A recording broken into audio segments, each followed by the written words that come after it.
Hello and welcome back to For the Record, where stands talk all things bands. I'm your host Zoe, and in today's episode we are joined by Jenna and Sophie.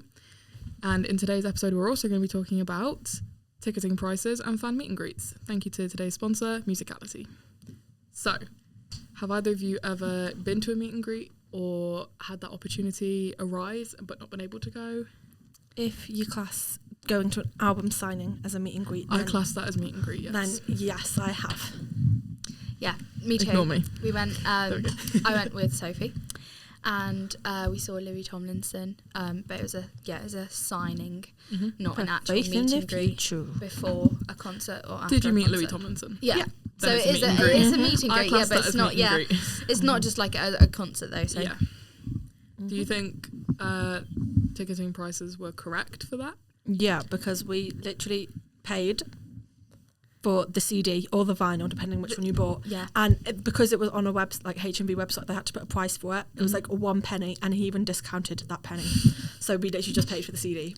Yeah, I think it was quite reasonable. I think he's always been quite reasonable with his prices. Like he constantly speaks about making sure they're affordable for everyone. Definitely. Yeah, and I think it was good. I mean, my broke ass self managed to afford them. Yeah. So yeah, I think it was all good. What's the most that either of you have spent on concert tickets? Shall I go? You can go. Yours is going to be so Spill much the higher tea. than mine. Okay, I can list the price of all three. I spent 100 on Harry. Mm-hmm. Yeah, and that's so. Is that the one you've been to or the one you're going to? Last year we spent, I think it was 65 or 75 because it was in nosebleeds. But for next year, I've spent £100 on the tickets. Yep. But yeah, I think the most I probably, because I think I'm going to get Reading tickets, so I think that will be like 280. And I think, but that is 3 days not really and a loads of concert, artists. It is a festival, Yeah, but like it's different. which it's worth it if you definitely. think about it. Yeah. I mean, mine was £23 and then plus fees. So was that? Dean Lewis, and then Alexander was my cheapest, which was like Ash £13. Yeah. He was like, Alexander would have been your cheapest because you were with me. Cheapest, yeah. And then Alexander was like £13 and Ash was like 18. So all of mine have been cheap. Yeah, but they've all been at the same venue. Ash was 15 for me. Yeah, she was cheap. I think ours was you the got same it price. on. You got it on general. No, general Hannah did. I sale. got it pre-sale. Oh no, mine was 15. Maybe 18 was with fees. Yeah. Do you think that it's right that artists should charge like above £100 for a concert ticket? No. Like, do you think it's fair? I think so. No. I think some artists just go too much with it. So I love Taylor Swift, but I think Taylor Swift, when everyone was trying to get her like American shows, tickets for them, they were paying like 800 and above. And I know loads of other artists that have done that I've been wanting to go to, but they've just like, it's just too much, I think, because they don't need that much. Like if you're doing a stadium tour, yeah, you're going to have to benefit from doing that. Like, you can't make them too cheap.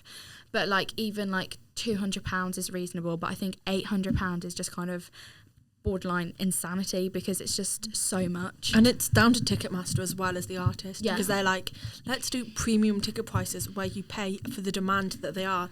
So of course, if you're buying it when they've just gone on sale or you've got pre-sale, then the demand for them is going to be stupidly high, which is then why they then set them for like £800 or dollars or whatever it is. And I think some artists can change that, but loads don't. Yes, and like I think I'm fairly sure it's Ed Sheeran.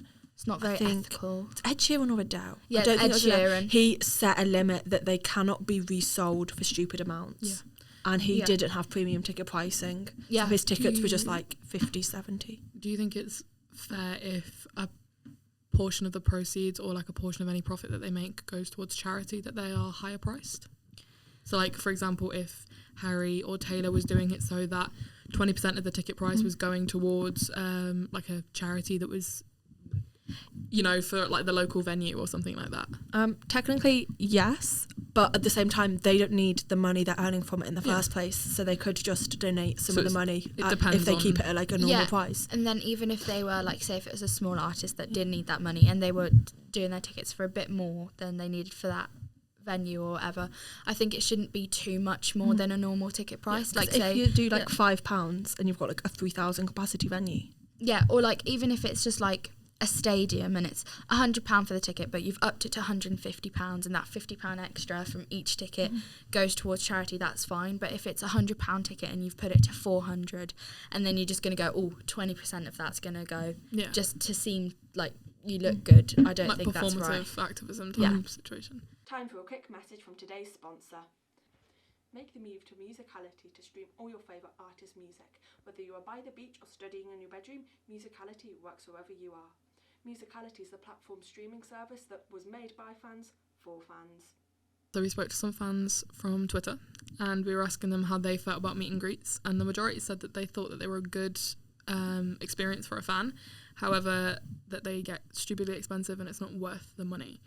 So this can not necessarily just be concerts, but I guess for like things like Comic-Con and things like that, is people paid for these meet and greets and they pay stupid amounts for a photo with somebody, for example, but they don't actually get to speak to the artist or whatever.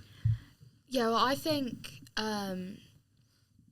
some, again, just like the concert ticket prices are a bit too much, because I think it then, for people that can't afford that, they're like missing out on something that they could have been looking forward to for forever. And then I think that, I don't really know. I think it's just sometimes a bit unfair. Yeah, really, what I'm trying to say. But I do think they're a good experience, especially if it's been someone that's like someone that you look up to. Yeah. But yeah, I just don't think the tickets should be too expensive, and that if it is, just like, I don't know. I think it should be like gifted. I don't think you should be paying. So people should be paying with the rep room. Or what Dylan did. She gave like wristbands during the show, and people just got to stay afterwards. Yeah, like because Taylor with the rep room, she had people like Taylor Nation, whatever the fuck they're called, go around and pick people out in the crowd who looked like they deserved to meet her. Yeah. With the Reputation tour, was it? Oh, I know this from YouTube, so I don't quote me. Don't quote me on this. I mean, I'm going to indirectly quote Louis Tomlinson because go on, he did it well. And he was like, it's not fair that somebody who's got parents that like are rich should get a better experience than people that work hard to be able to get the money that they do have. And it's like, I just don't think meet and greets should be way more priced. That kind of leads into the next question, which was going to be, sometimes it's known for artists to give out free tickets. I've seen artists do that for shows that I've been going to and whatever. But the question is, do you think that should be restricted to people who are unable to get tickets because they can't afford it, or maybe they don't have the ability to get to the location with all the extra fees that come with that, you know, with train tickets, bus tickets, whatever, they can't afford all of it altogether? Or do you think it should be something that everybody can have access to? Well, I think it is quite hard. Like, if I'm looking at it and saying I'm the artist, I think it would be quite hard to find out who those people are that are, like, less, what's the word? Fortunate, I guess. Less fortunate, who don't have that's the word. Who don't have that money and stuff. Yeah. I think that would be quite hard. But I think if there is a way to do it where some people that are less fortunate do get those tickets, then but I think it is also a good opportunity to give it to loads of people, because they might have that money, but once again that money could go towards something for their future. But I think it should be half and half, really. You agree with what you said? I think that's all we really have time for. Time for in today's episode of For the Record. Many thanks to our sponsors as well as our lovely guests. Join us next week when we talk all things camping culture. Woohoo! Is that okay? Yeah. That's all we have time for today's episode of For the Record. Okay. For the record. That's all we have